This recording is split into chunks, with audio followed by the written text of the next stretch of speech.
8-year-old Nevaeh Miley starts her day like every other typical girl. She also has hobbies like every other girl. She loves horses and collecting rocks. One of her favorite kinds of rocks is quartz. It has quartz crystals in it, and it has limestone.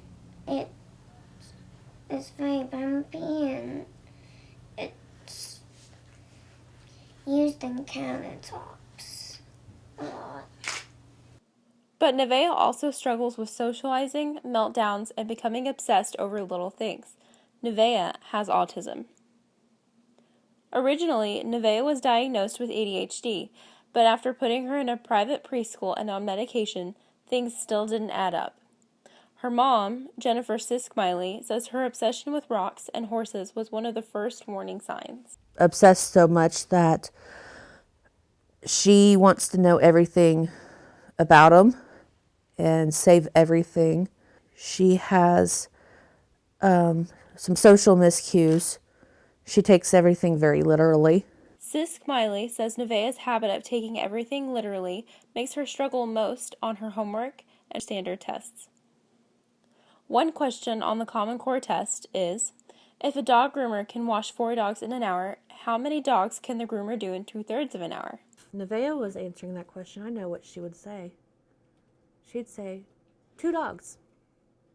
The reason behind is, why would you ever start a 3rd dog if you can't finish it? Although she has above average math and reading levels, Jennifer worries about Nevaeh's future in school. But I am still scared about the Common Core test because how much of it is going to be literal. After talking to Nevaeh's pediatrician, Sisk Miley decided to get a second opinion. It took 2 months before getting a definitive diagnosis from Dr. Georgette Yetter, a psychologist at OSU, who also has her own practice. Children go through definitive testing. Questionnaires are given to an adult in each area of the child's life, such as church, family, and school. It compares their responsiveness to other children around the same age. Yetter also spends time observing the child. They're looking for their interactions with their parents. Do they make eye contact? And how much eye contact? Do they speak?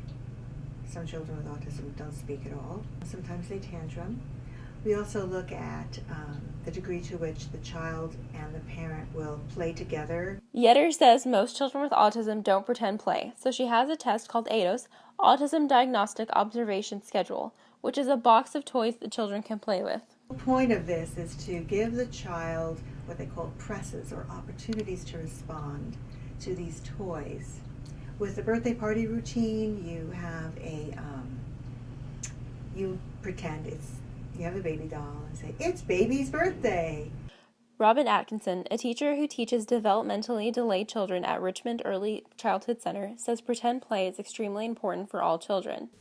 Playing is work for children, and that's how they learn. So, much of what the Early Learning Center focuses on is playing while learning. Every toy has a dual purpose. And even for us, even eating is a time of teaching and learning, because many of our friends don't know how to drink from a straw or even feed themselves, or, we work on learning how to swallow and chewing and all those things that you just kind of take for granted or assume that everybody knows how to do. Despite the struggles, Jennifer says Nevaeh never fails to teach her something too, even when it's her specialty of horses. About a year ago, she came into the living room and she said, "Mommy, I want to be a hippologist." And I'm like, "A hippologist? What's a hippologist?" She said, "A person that studies horses." And, I'm a veterinary technician that's, has a lot of horse experience. That was what my specialty is.